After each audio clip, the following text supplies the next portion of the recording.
So what does it mean to have a learning culture? Well, what is culture? Culture is generally the common attributes or ways that people go about things in a group of individuals. So you could take a selective group and say how they act routinely is their culture. It is the things that they understand, they're the things that they come to expect with regard to actions, activities, ways of thinking, ways of acting, etc. So this is culture. So if you say a learning culture, it's these characteristics with regard to learning. It's how you see learning, how you approach it, the value you place on it. Now, I've talked before in other videos about the class system that is created by virtue of education, because the way education is structured, it's more of a process that you have to step through rather than an actual assessment of your learning, your knowledge, the skills that you are obtaining, and ultimately it has negative repercussions in society. And thus we have this, the Business Professor, this organization, this channel, to help combat some of those negative attributes of education.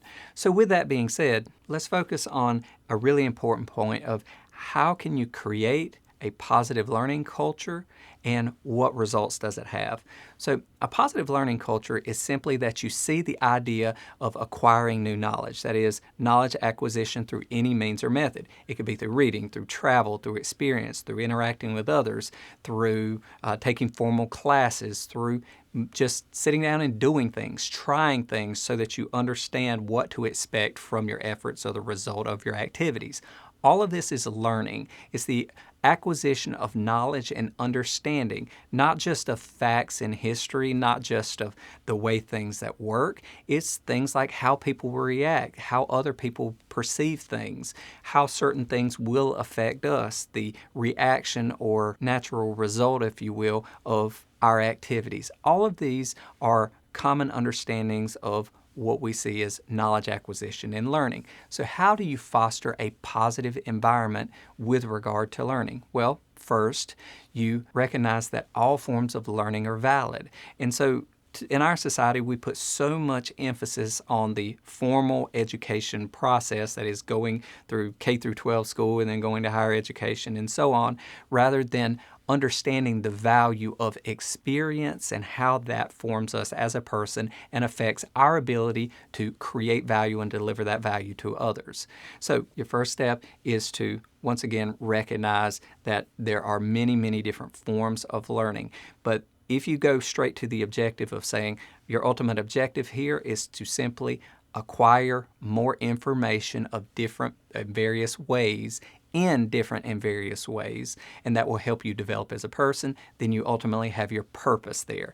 So if you say, I want to foster that, well, there's many ways to do that. If you're a parent looking towards children, you would say, well, autonomy, encouragement, motivation to undertake things that will result in the various forms of learning, such as activities, tasks, formal education and learning, experience, learning facts, visiting places, interacting with others, all of the things that, once again, allow for the acquisition of information and the determination of what to expect from it.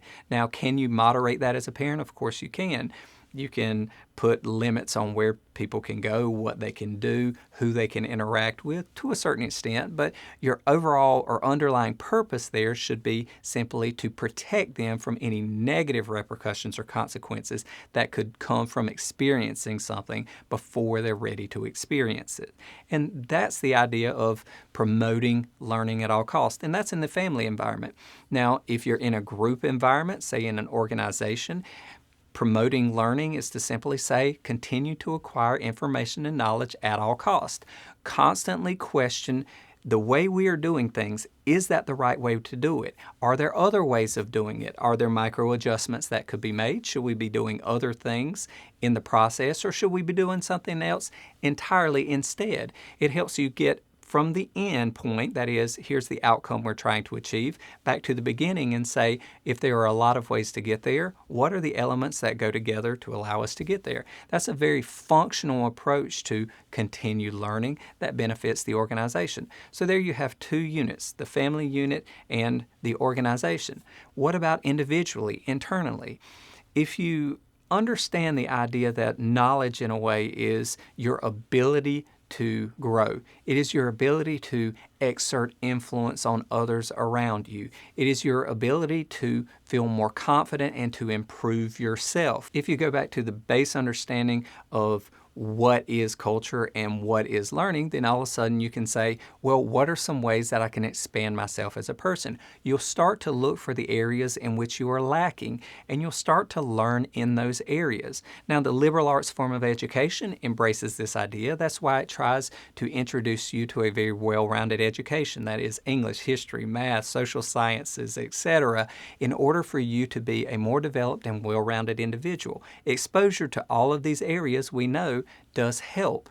But the problem is the way we structure our education. Oftentimes, we are not motivated towards those things. The manner of teaching those things and the environment in which it's taught are not the most effective for long-term retention and the application of that learning to the underlying objectives that we have, whether it's self-improvement, improvement of the organization's output, or motivating or facilitating others' learning and growth as individuals for their ultimate path towards success or career development or whatever that may be. So ultimately, as an individual, you need to embrace the idea that all learning is valuable, and you need to seek out the places where you do not have an extensive amount of information and learning, and look for means or methods that you can acquire whatever you see as lacking. And the path towards learning is infinite. There is no end goal. If your objective is to improve yourself, then the ability to move forward is infinite, and that starts with learning. And so there's learning culture within the family unit, within the organization, and within yourself. So once again, I hope you found this valuable. Hope to see you around the business professor community in the future. Until then, take care. Hello, everybody. I hope you're enjoying the content, and please pardon the interruption. I just want to take a moment to remind you that this is just a small sample of the various resources we have in our academy at thebusinessprofessor.com. We have long-form book summaries, business courses, business and legal templates, a career TV channel, an AI-powered business encyclopedia, recent headlines, and lots of other benefits to explore as well. So please, I hope to see you as a member of the community sometime in the future.